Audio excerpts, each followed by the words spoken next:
Usai Manchester City diimbangi Southampton, Jack Grealish rupanya menunggu Oriol Romeu untuk menyelesaikan urusan yang belum tuntas di lapangan. Manchester City harus rela pulang dari St Mary's dengan hasil seri. Pertandingan Liga Inggris di akhir pekan tersebut tuntas dengan skor imbang 1-1. Dengan hasil tersebut, Manchester City gagal melanjutkan rentetan kemenangannya. Sebelum diredam The Saints, The Citizen telah merangkai 12 kemenangan beruntun di ajang Liga Inggris. Di akhir laga itu, sempat ada momen panas antara Romeu-nya Soton dengan Grealish yang main untuk City. Romeu menuding Grealish diving dan yang dituding pun tidak terima begitu saja. Panasnya perdebatan di antara kedua pemain itu sampai membuat wasit Simon Hopper turun tangan untuk menenangkan kedua pemain tersebut.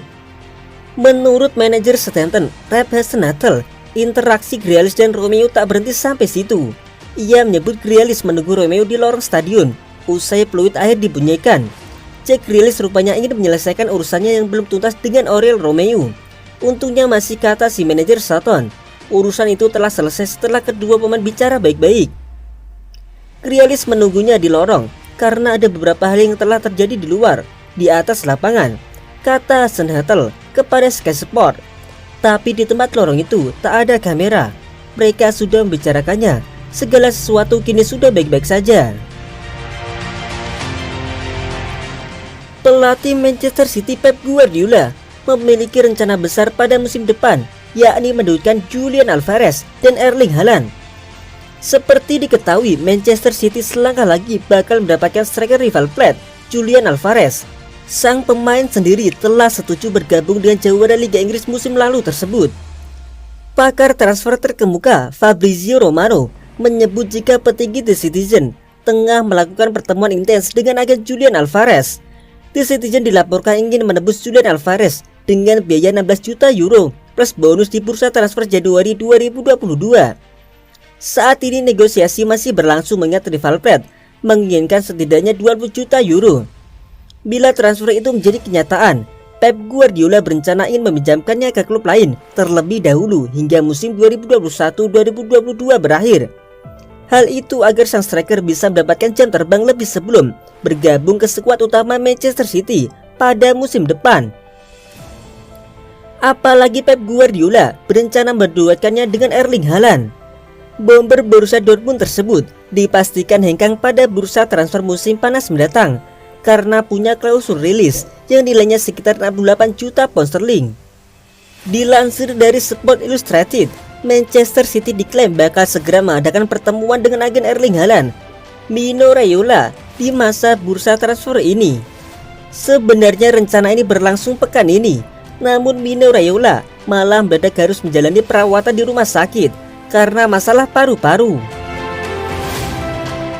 Menurut El Nacional, Manchester City tertarik menampung pemain senior Barcelona, Sergio Busquets, jika sang gelandang meninggalkan Blaugrana pada akhir musim 2021-2022. Semua tahu Sergio Busquets adalah pemain penting untuk Barcelona sampai saat ini. Namun masalah muncul lantaran pelatih Barcelona, Xavi Hernandez, ingin membangun skuad muda musim 2022-2023. Langkah Xavi diyakini bakal membuat ex-rekan timnya itu yang sudah berusia 33 tahun bakal memilih meninggalkan Barcelona. Menariknya, kemungkinan di atas sepertinya sudah diendus oleh manajer Manchester City, Pep Guardiola. Kebutuhan Guardiola bukan nama baru buat Busquets. Busquets merupakan salah satu pilar Barcelona ketika masih dilatih Pep Guardiola. Pep Guardiola memang sangat mengagumi sosok Sergio Busquets. Kebetulan ketika masih bermain, posisi Guardiola sama seperti Busquets, yaitu gelandang yang bermain di lini belakang. Pada tahun 2012, Guardiola bahkan pernah memuji habis seorang Busquets. "Saya ingin berinkarnasi dalam diri Sergio Busquets.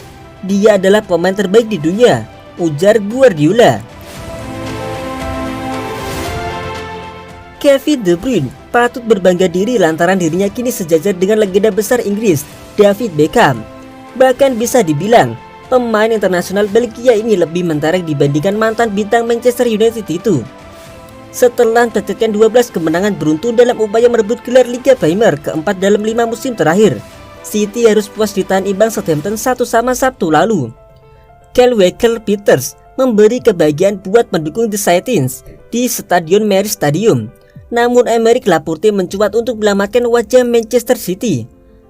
Laporte mungkin bukan sosok familiar di skuad Pep Guardiola dan bertabur bintang. Namun alur bola terjadinya gol penyama kedudukan itu yang menjadi poin penting penilaian fans Manchester City. Setelah kembali ke performa terbaiknya, De Bruyne memberikan assist empuk atas terjadinya gol Laporte, membuat nama pertama masuk dalam 10 besar top assist dalam sejarah Liga Premier. Dengan demikian, De Bruyne kini selevel dengan Beckham yang mengoleksi 80 assist. Namun istimewanya, bintang Belgia itu hanya butuh 194 pertandingan untuk mencapai torehan 80 assist dibandingkan mantan kapten Inggris itu yang harus membuat 262 penampilan untuk mengukir assist sedemikian banyak. Selepas laga kontra Southampton, Beckham mengirimkan pesan pujian untuk De Bruyne di media sosial sembari selipi candaan renyah. Mengunggah grafis perbandingan statistik keduanya di Instagram story-nya, Beckham menulis, "Tidak buruk untuk dipertahankan." Sang legenda mendapatkan sembari memasang emoji tertawa. Pemain yang luar biasa, Kevin pun tidak terlalu buruk. Beckham dan De Bruyne duduk bersama di urutan 9 daftar pemain pemberi assist terbanyak dalam sejarah Liga Premier. Ryan Giggs 162 masih berada di puncak, disusul Cesc Fabregas 111 dan Wayne Rooney 103 melengkapi 3 besar. Manchester City terus nyaman di puncak klasemen Liga Inggris, sementara Manchester United tembus 4 besar meninggalkan Arsenal dan Spurs yang tersandung. Pekan ke-23 Liga Inggris berlangsung pada Sabtu dan Minggu kemarin. Banyak laga seru yang tersaji. Manchester United mampu menang dramatis atas West Ham United 1-0. Gol kemenangan harus dinanti sampai menit akhir 90+3 via Marcus Rashford. Manchester City kepleset. The Citizen cuma seri 1-1 kontra Southampton yang mengakhiri 12 kemenangan beruntun pasukan Pep Guardiola. Walau cuma bawa pulang 1 poin, posisinya masih aman di puncak klasemen Liga Inggris sementara. Liverpool mampu menang 3-1 atas Crystal Palace tanpa kehadiran Mohamed Salah dan Sadio Mane yang masing-masing membela negaranya di Piala Afrika. The Reds tetap perkasa. Arsenal lagi-lagi kesandung. The Gunners cuma menang 0-0 kontra Burnley. Chelsea melawan Tottenham Hotspur jadi laga terakhir di Liga Inggris akhir pekan kemarin. The Blues terlalu kuat untuk Spurs, menang 2-0. Klasemen Liga Inggris sementara, Manchester City memimpin dengan 57 poin, Liverpool di tempat kedua dengan 48 poin, dan Chelsea di tempat ketiga dengan 47 poin. Manchester United tembus 4 besar dengan 38 poin, menggeser West Ham United dengan 37 poin. Arsenal dan Spurs berada di tempat ke-6 dan ke-7 dengan masing-masing 36 poin. Liga Inggris selanjutnya akan memainkan pekan ke-24 mulai Rabu dini hari. Akhir pekan Januari ini ada jeda internasional dulu dan selanjutnya perhelatan Piala FA.